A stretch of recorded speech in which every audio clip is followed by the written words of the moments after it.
I want to make one thing clear. I am a college student, i.e. I don't have a lot of expendable funds to spend.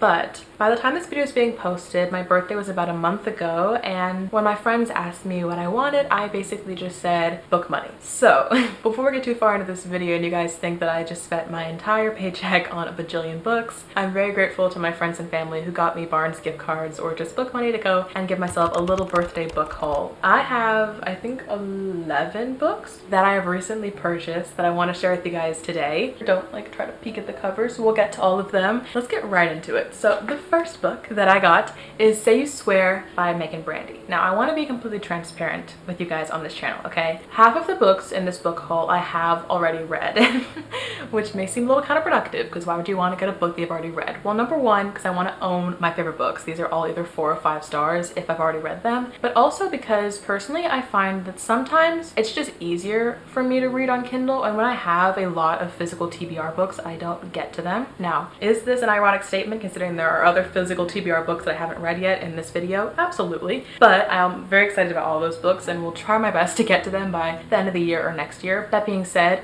I do hold off on buying some of my favorite books until I've already read them and know that I'm going to love them and maybe want to reread them in the future. So this is a college romance love triangle technically, but I find that the love triangle gets resolved very, very quickly. I read this one at the beginning of 2023. In fact, it was my first book that I read that year, and I gave it, I think, 5 stars, either 4 or 5 stars. It was a very high rated book for me. Now this book does have a particular trope that is a spoiler to say, so I won't say it, but at the very last plot twist, it has a trope that I mostly hate. I hate when books have this trope. However, this book I think executed it very well. The love interest in this book, Noah, is adorable. He's such a sweetheart. He cares so much for the FMC, and I just really loved this book a lot. And honestly, I read it super fast, so I do want to reread it, which is why I got it in paperback copy. Surprisingly, this book handles a couple of tropes that aren't my favorite, but it handles them well, and I really, really enjoyed this. Okay, the next 2 books are from the same series, and you can probably guess what series it is. I did a couple reading vlogs on my channel for this series, and I wanted to buy the entire series in paperback, but I only had funds for 2, so I bought my 2 favorite books in the series, and that is the Binding 13 series. I just read it.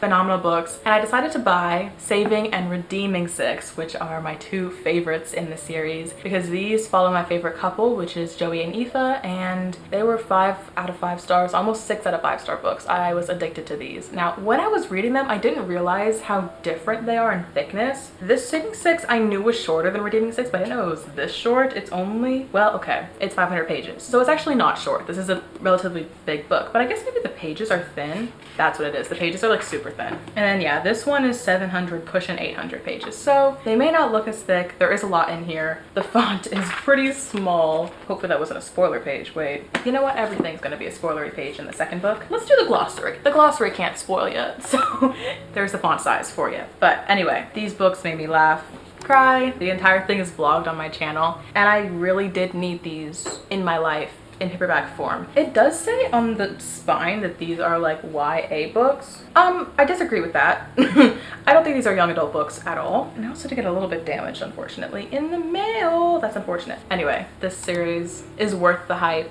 Love it. So glad I got a couple in paperback form. The next book is If We Were Villains by M.L. Rio. This book is phenomenal. It's just phenomenal.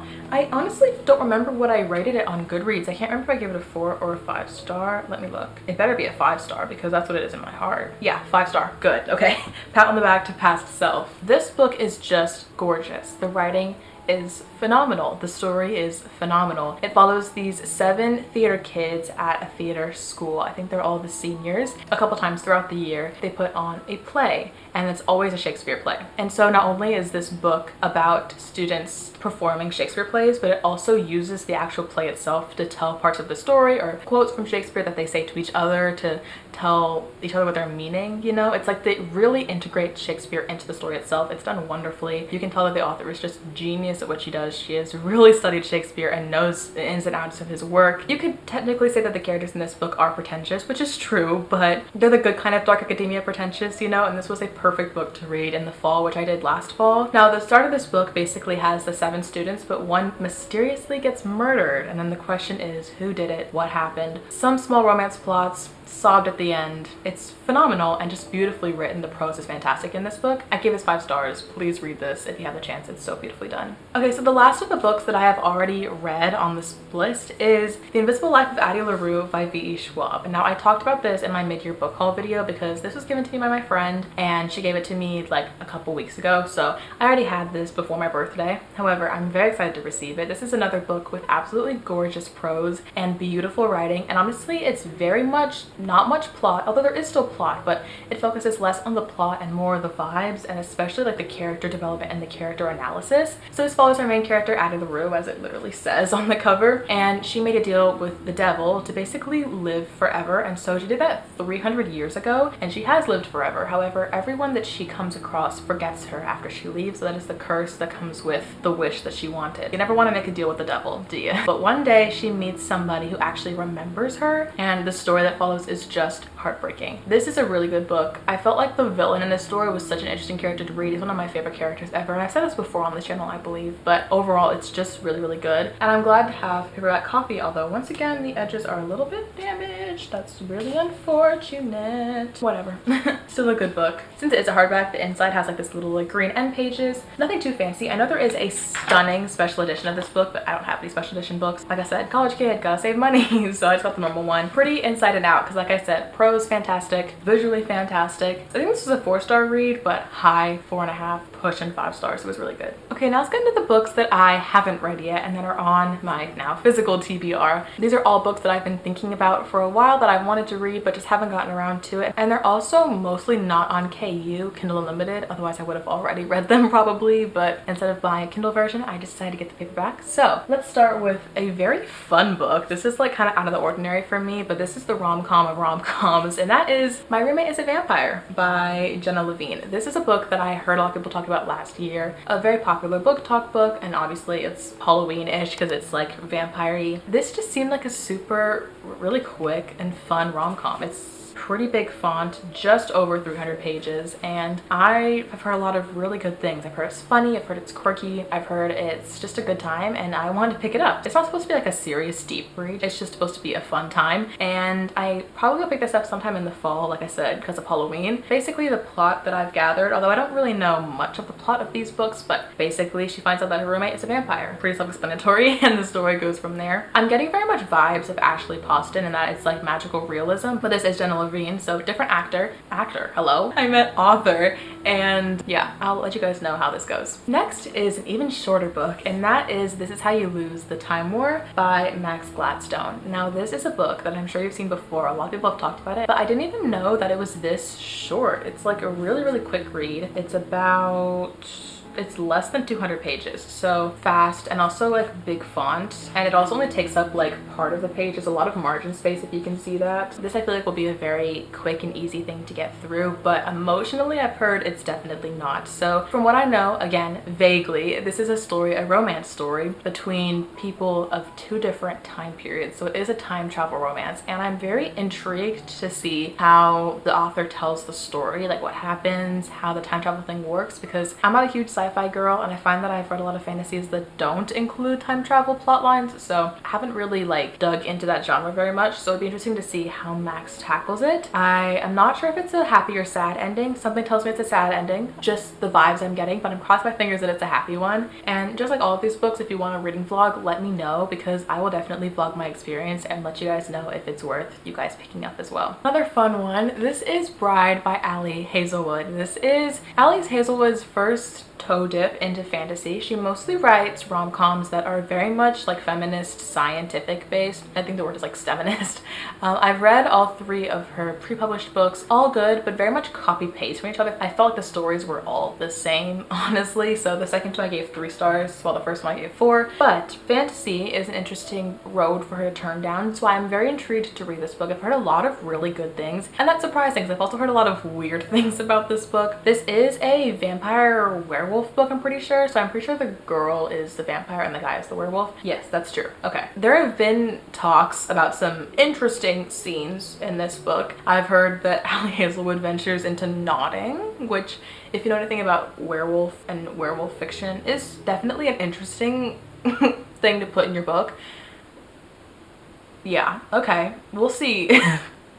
Good lord, why am I talking about this on the internet? We'll have to see, but I've also heard like super good things and people being like pleasantly surprised. Ali Hazelwood was originally a fan fiction author, so I feel like the way that she writes, at least that I've experienced, is very much funny, witty, fast-paced, and like not too serious, almost like can take a joke at itself kind of thing. So I'm hoping this is the attitude that the book takes, because it definitely has a lot of like tropes that people have associated with like cringy things, but I feel like if the author is almost joking with the audience, it's okay. You know what I mean? So again, I'll let you know my thoughts, but I'm really excited to dive into this. Just a few books left. The next one is Spark of the Upper Flame by Penn Cole. This is a fantasy book, and it's actually not that thick. This is a little over 400 pages. So whereas Save in Six, which is the Boys of Tommen book, looks almost the same size, these pages are so much thinner that it has an extra 100 pages in here, while this one is just normal pages. Kind of funny. But this I've heard absolutely no one talk about except for one creator. Her name is Rachel on YouTube.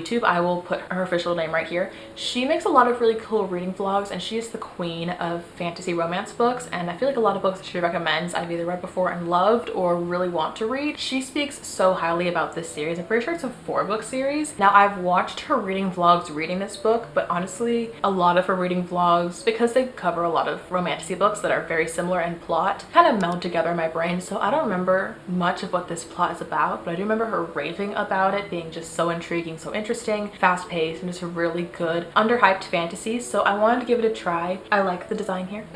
And I'm really hoping that I love this, and then we'll go on to pick up the other 3 books I think in the series. I'm also not sure if it's ongoing or if it's completed, but I'm okay with either. I do just want to dive into this world and see what it's all about. So again, reading vlog, if you want it, let me know. Oh, lastly, this is also like a big book. This is Bride and this is Spark of the Upper Flame, and it's like a good inch taller, which is kind of funny. It's not gonna look very even on my bookshelf, but I don't care, it's fine.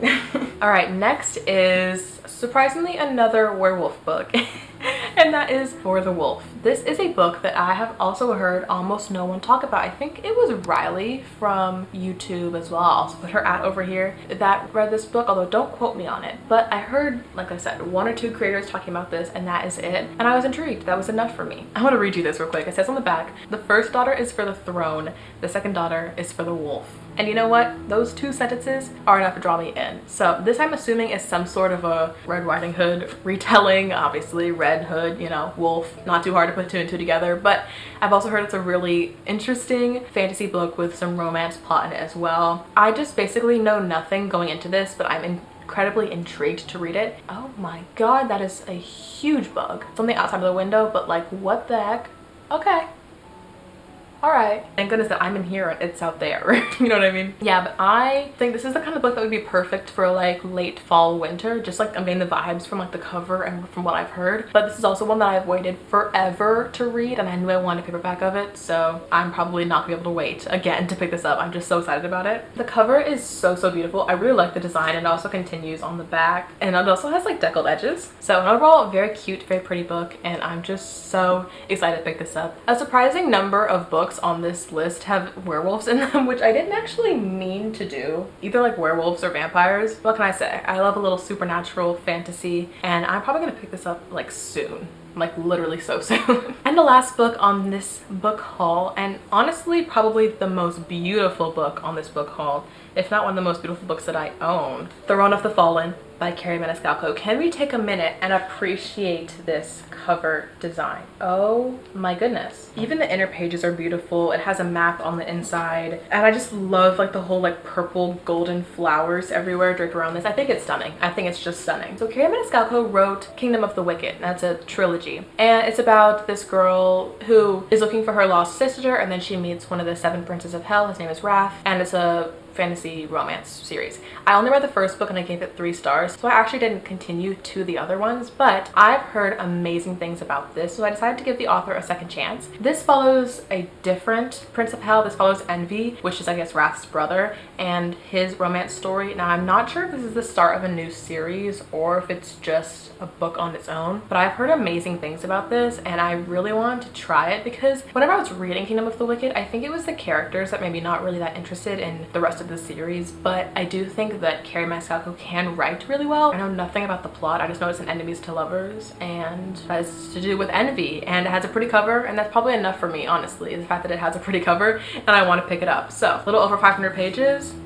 big book, but not too chunky, I don't think. I can probably get through this pretty easily, and I'll let you know how it goes. So with that being said, that was my book haul. I said this before in the video, but if you want a reading vlog of any of these, let me know and I will put it on my content list. Do subscribe to this channel because I'm posting every 4 days throughout summer, and I would love to see you in the next one. Oh, also, if you want to see any of my progress on these books, follow me on Goodreads and Storygraph, both linked down below, because I always track the books that I'm reading and my thoughts over there. Send you guys so much love. Have an amazing week. Happy reading, and I will see you in 4 days.